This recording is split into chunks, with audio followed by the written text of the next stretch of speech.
I explained that Sambar have a circadian rhythm, which means they do the same things every 24 hours.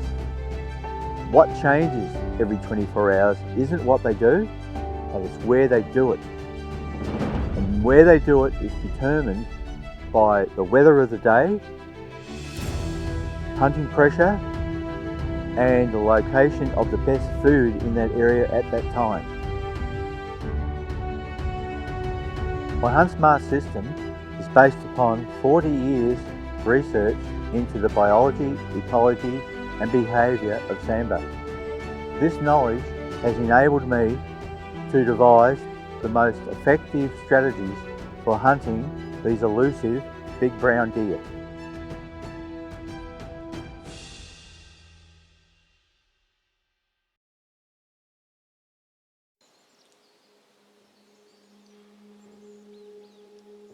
This morning we're going to take the low impact route up the creek floor. As we go, when we get up there, I'll explain why we're taking this route. But the route we're taking is a good opportunity at first light to actually shoot a deer that's still on the flats.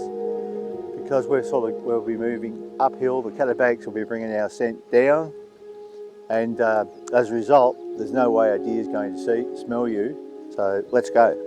The ideal scopes for this type of shooting and this type of low light, whether you're shooting up here right on first light or you're shooting at a wallow where the stags are coming in close to dark, or any clearing where they're coming in very low light, the best reticle is a German number 4, and it was invented precisely in Europe for this type of hunting in low light. Get close to the cover, because now you've got a big wide clearing out here where you could easily see deer in this low light. So you need to stick here and glass carefully. He's coming across the clearing. He's coming across the clearing. Right across the gully. There's a big gully, they're crossing the gully, right up that gully. You see it?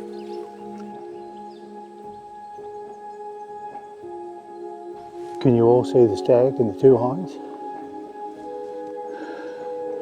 And at the moment,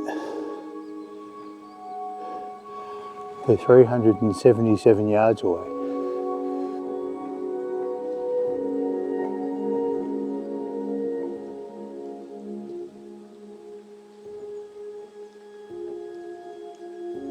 The hind's front hoof, right?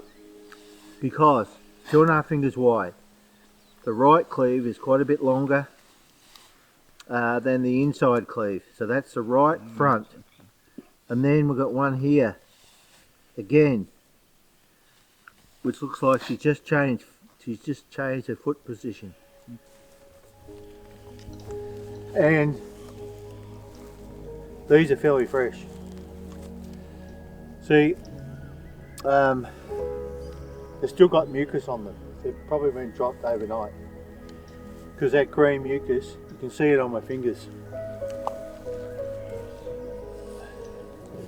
They've still got that fresh, sort of dark green appearance. First bought this 13 years ago. I came up here and there was a faint trail, nothing like this. So the number of deer have really increased in that last 13 years. When I first saw it, this trail, you wouldn't think there were deer using it. So I put a trail camera there. You can see the cutout. I also take hunters to wallows, where we assess whether it's recently used or it hasn't been used for a long time. But I show hunters how to identify the only wallow that they should bother to sit and wait and ambush. And I show them the ones that I would never bother with because they're wasting their time. And this is very important. I teach them about when Sambar wallow, why they wallow, and how important this is to the breeding system. Because when they're wallowing for the purpose of spreading sex pheromones all over their body and then signposting with it, which brings hinds into estrus. I show how to set up for a wallow, how far away you should be, and every aspect that a hunter needs to know to be successful in being able to harvest a stag that comes to the wallow without spooking them, and also without the hunter wasting his time at wallows that they're unlikely to come to. That's in the bush. We'd have plenty of fallen branches, but they've all been cleaned off here. But what you would do is simply, you get in front of the biggest tree as possible that you can lean against to give you support for an accurate shot you can lean back into, as you'll demonstrate in a minute.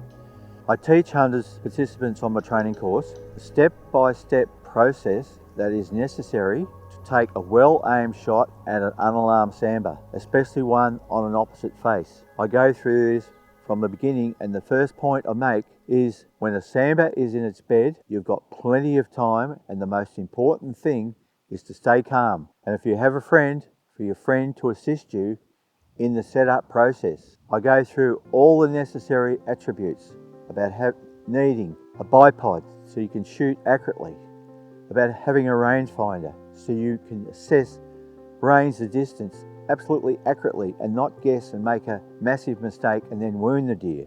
I teach all this system, how your hunting mate should be helping you set up, and all sorts of things that he can actually do to help you quickly set up while staying calm, and then able to take a well-aimed, calm shot at that deer.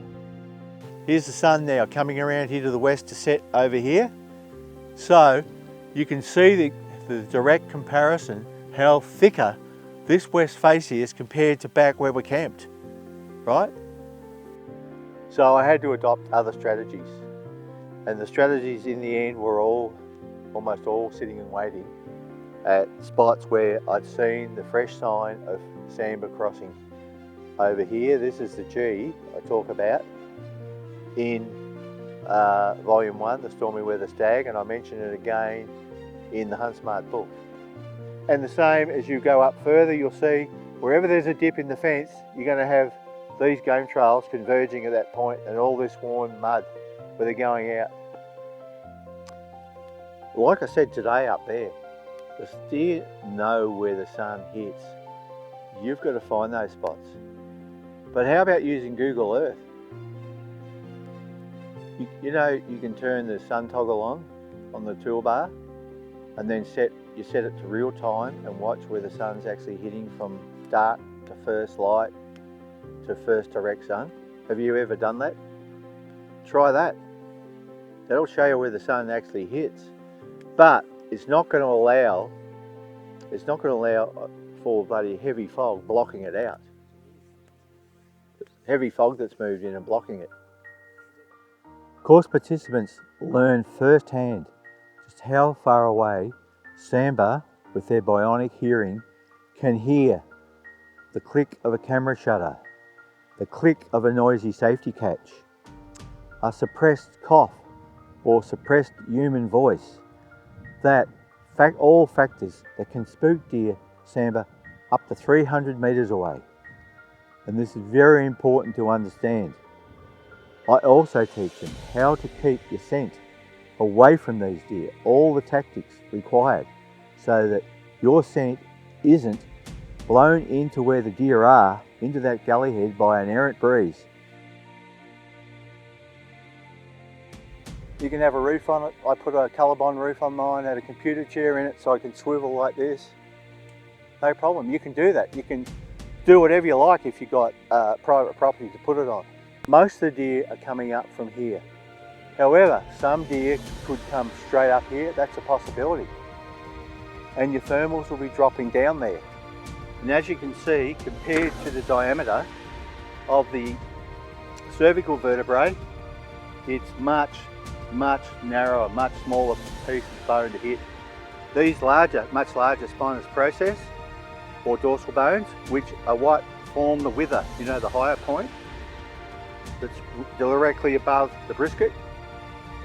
But if you hit these, that won't kill the deer. The deer will take off. If you hit him right through here, you will paralyse him. He will go down floundering if you go straight through here.